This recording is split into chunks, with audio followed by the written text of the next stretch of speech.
India के ऊपर जो डेट है ना, इंडियन गवर्नमेंट के ऊपर जो डेट है, आई मीन के प्रेजेंट में बीजेपी लेड गवर्नमेंट है सेंटर में। कल ये अगर गवर्नमेंट चली जाती है, जो डेट है जो 2 लाख करोड़ का आंकड़ा पार कर चुका है, और अगर हम अपना बजट देखें तो that is somewhere around 50 lakh crore, right. तो अभी आप सोच के देखो कि कितनी वर्स्ट सिचुएशन है ये, कि अगर गवर्नमेंट चेंज हो जाती है नेक्स्ट इलेक्शन में 2029 में, आपके देश के ऊपर कितना खर्चा है। पहले था आपके देश के ऊपर जब BJP I, it was somewhere around 56-60 lakh crore. 10 साल का टेन्योर, 15 साल का टेन्योर, और उसमें आपका कर्जा हो गया 4 गुना। अब आपको क्या लगता है ये कर्जा बीजेपी के ऊपर है? नहीं। जो बीजेपी के मिनिस्टर्स हैं, जो बीजेपी की जो भी मिनिस्टर्स हैं, जो भी लोग इस डिसीजन मेकिंग को, इकोनॉमी के साथ जो भी हो रहा है उसको सपोर्ट कर रहे हैं, मुझे नहीं पता ग्राउंड में किसको कितनी हेल्प हो रही है, किसको नहीं हो रही है, बट आम जनता को तो कोई हेल्प नहीं है, और आने वाले 5 साल में भी हेल्प दिख नहीं रहा है। अगर गवर्नमेंट चेंज भी हो जाती है तो ये कर्जा थोड़ी मिट जाएगा। कर्जा तो आम जनता के ऊपर है, हम सब के ऊपर है, और जिसको जितना कमाना था उसने कमा लिया। अगर उसका 1% अगर वो टैक्स में दे भी दे रहा है तो इससे क्या हो जाएगा?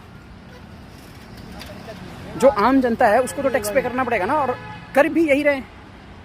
आप नई गुड्स एंड सर्विसेज बना नहीं रहे, जॉब अपॉर्चुनिटीज़ क्रिएट कर नहीं रहे, जितनी भी चीज़ें गवर्नमेंट की थी उसको भी आप प्राइवेटाइज़ कर रहे हो, और प्राइवेटाइजेशन भी ऐसा कर रहे हो कि उसमें भी फ्रेंडशिप दिख रहा है, उसमें भी बायसनेस दिख रहा है।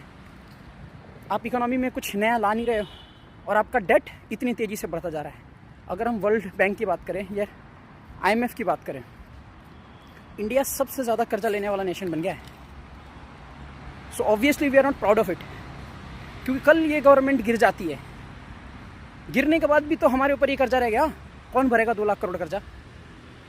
और ना ही कोई ऐसा बेस तैयार हुआ है, ना ही कोई इंफ्रास्ट्रक्चर इतनी शानदार डेवलपमेंट हुई है, ना ही कुछ ऐसा है कि हमारी कंट्री में एकदम सब कुछ बेस तैयार है। AI के लिए we are ready for go into the manufacturing sector का। हमने बहुत प्रोग्रेस कर दिया, हमने सड़कें इतनी अच्छी बना दी, हम लाइक सोलर एनर्जी पे हम शिफ्ट कर चुके हैं, हाइड्रोजन एनर्जी पे हम शिफ्ट कर चुके हैं, ग्रीन एनर्जी पे हम शिफ्ट कर चुके हैं। नहीं, ऐसा कुछ भी नहीं हुआ है, उसमें भी प्राइवेट प्लेयर्स ही हैं, और वो भी आपको पता है कि फ्रेंडशिप है तो ही चल रहा है।